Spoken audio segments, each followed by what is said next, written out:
एक गांव में रामलाल और गोपाल नाम के दो पड़ोसी रहते थे।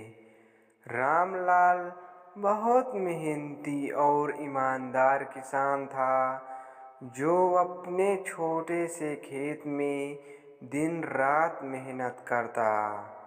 दूसरी ओर गोपाल आलसी और अत्यधिक लालची व्यक्ति था। वह चाहता था कि बिना मेहनत किए ही उसके पास ढेर सारा धन आ जाए।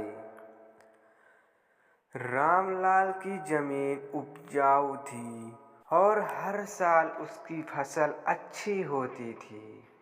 गोपाल को यह देखकर बहुत जलन होती। वह अक्सर सोचता, काश मेरे पास भी रामलाल की तरह जमीन होती। लेकिन मेहनत करने के बजाय वह हमेशा कोई चालाकी भरी योजना बनाता। एक दिन गोपाल ने सोचा, किसी तरह रामलाल की जमीन अपने नाम करा ले। वह रामलाल के पास गया और मीठी मीठी बातें करने लगा। भाई रामलाल, तुम बहुत मेहनती हो और तुम्हारी फसल हर साल अच्छी होती है। लेकिन क्या तुम सोचा, अगर हम दोनों अपनी जमीन मिलाकर खेती करें तो फायदा दुगना हो जाएगा। रामलाल सीधा साधा आदमी था।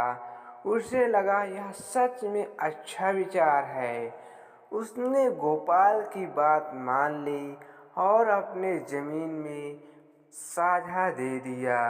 शुरुआती दिनों में गोपाल बहुत खुश हुआ, लेकिन जल्द ही उसे महसूस किया कि उसे मेहनत करनी पड़ेगी।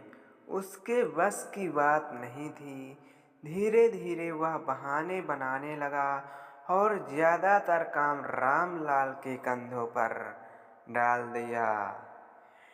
एक दिन जब फसल काटने का समय आया तो गोपाल ने चालाकी से कहा, भाई मैंने सुना है ऊपर का हिस्सा ज़्यादा अच्छा होता है, इसलिए इस बार मैं ऊपर का हिस्सा लूँगा और तुम नीचे का हिस्सा रख लेना।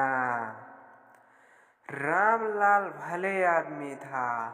उसने हाँ कर दी। जब फसल काटी गई तो ऊपर सिर्फ सूखी पत्तियां और तने थे, जबकि नीचे अनाज से भरे दाने थे। गोपाल को बहुत गुस्सा आया, लेकिन उसने कुछ नहीं कहा। अगले साल गोपाल ने नया बहाना बनाया, भाई इस बार मैं नीचे का हिस्सा लूँगा और तुम ऊपर का रख लेना। रामलाल मुस्कुराया और हाँ कर दिया। इस बार उसने ऐसी फसल लगाई जिसमें फल और अनाज ऊपर उगते थे, नीचे सिर्फ जड़ होती। जब फसल काटी गई तो गोपाल के हाथ फिर से कुछ नहीं आया। वह चिढ़ गया और मन ही मन बदला लेने की योजना बनाने लगा।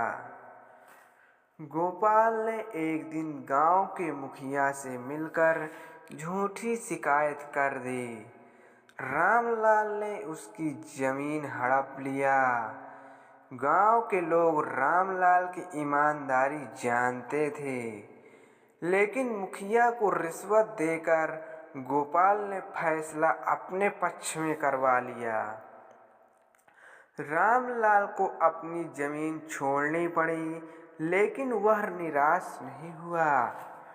उसने अपने पुराने औजार उठाए और गांव से बाहर जाकर मेहनत करने लगा।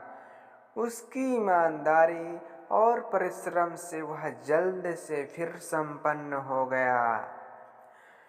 दूसरी ओर गोपाल को अब अकेले खेती करनी पड़ी, लेकिन उसने कभी मेहनत नहीं की, इसलिए उसकी फसलें खराब हो गई।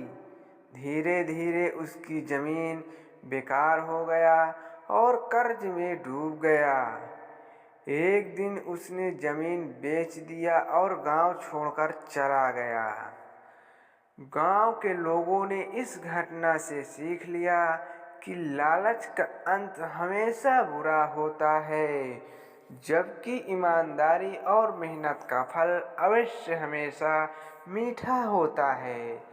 कहानी यदि अच्छी लगी, चैनल को सब्सक्राइब जरूर करें। धन्यवाद।